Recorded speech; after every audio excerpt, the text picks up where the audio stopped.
engineering. Currently working as a web designer, programmer, game developer. no, he's a stand-up comedian. Please welcome Abhay. Stage is all yours.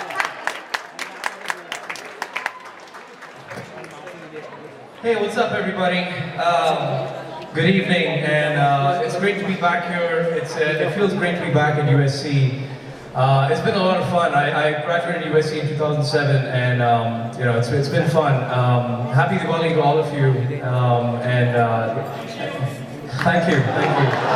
We've kept it according to tradition.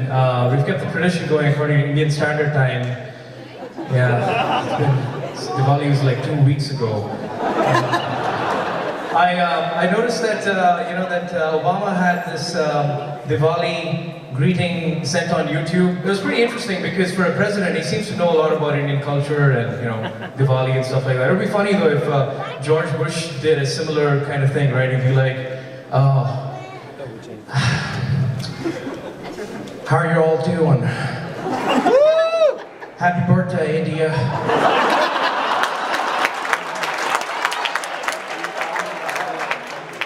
I know all about you people. I've read the Jungle Book. I've read the Kama Sutra.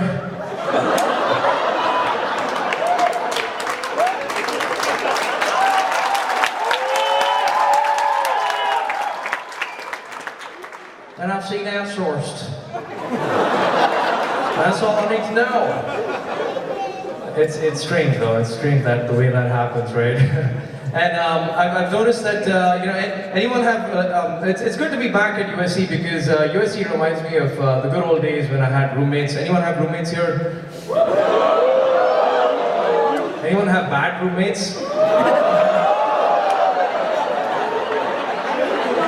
I can sense the frustration.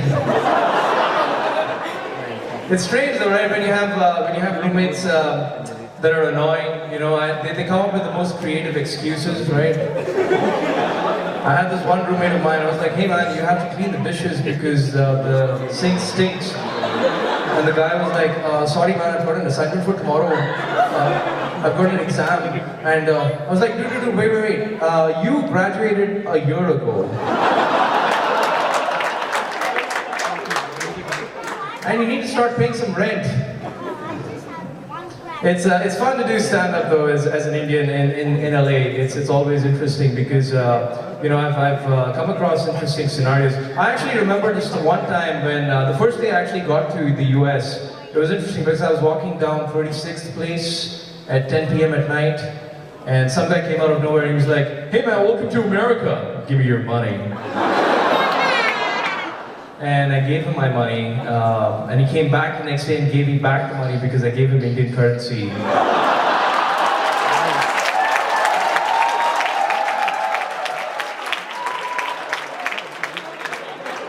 Yep, Gandhi saves lives even today.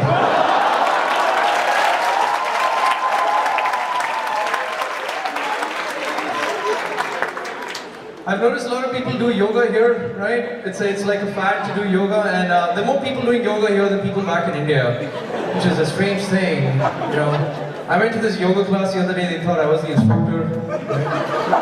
And the instructor was actually a lady from Texas, and it was interesting because she was getting all into the yoga thing. She was like, "Namaste, y'all. My name is Penelope, and I want to talk to you about doing some yoga, okay? In yoga, you have to do something called an asana, okay?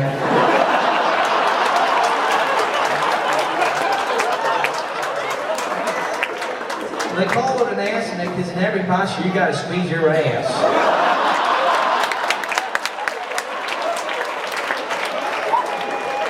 And for all that yoga that we Indians do, we should be really good at the Olympics, right? But we're not. There's 1.2 billion of us, and we've only ever won 1 gold medal, right? So even if our population doubles, we'll only win 2. Strange how that works. I've noticed that people are crazy about cricket at USC. You guys are crazy about cricket, right? We finally won the World Cup, right? After 28 long years, we won that thing. And everyone knew that we were going to win the World Cup this time because if they didn't, we would have probably killed the team. So. that's what happens, right? And the commentators are always fascinating to me. You have Tony Gregg, right? He always gets excited even if nothing's happening on the field, right? He's always like, well, Shoaib is going to bowl the Tendulkar and he smashed away. It's going to go all the way to the fence for a single.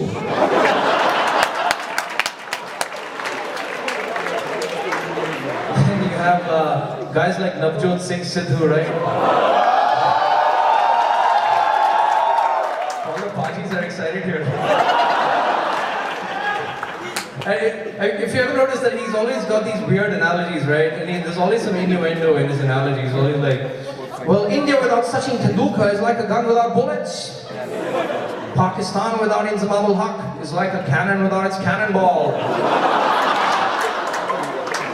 He's always got these weird statements, right? He's always like, Tendulkar was up on that short ball like a midget at the urinals. I have a more important question though. Why is Navjot Sidhu stalking midgets at a urinal? And then you have guys like Jeffrey Boycott, right? He's always, he's like my favorite commentator because he's always honest and to the point, right? He'll always say something like, well, Srishant's a good bowler, but he's a bit of a psycho. Sachin's a great player, but for India to win this match, he's got to make sure he scores in the high 90s. Sehwag's a very good player, but he's no Sashi. You know, it's interesting just to see the way he reacts to situations. And then you have Harsha Bhogle, right? I think before every match he watches a chick flick because every scene in the game is very romantic to him. You know? I saw India playing Sri Lanka once, he's like, these are the romantic scenes here. I was like, what is he talking about? People are throwing stones at the players. What kind of weird fetish does this guy have? But it's always fun. It's always fun to do cricket jokes, you know. I noticed that, you know, I've actually been trying to lose weight through yoga, of course, right? And I've noticed that you're losing weight. When you're trying to lose weight, it's kind of like starting a revolution.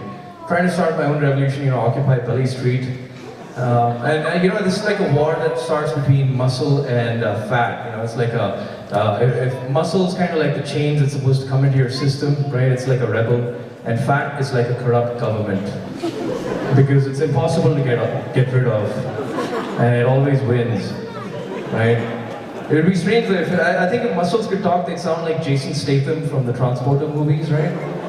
Like every time he goes up against fat, he'd be like, "I thought I saw you yesterday, and I thought I told you to bugger off.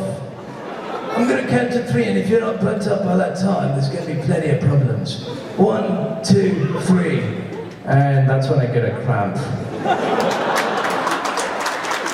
Anyway, that's my time, people. Thank you. Thank you all.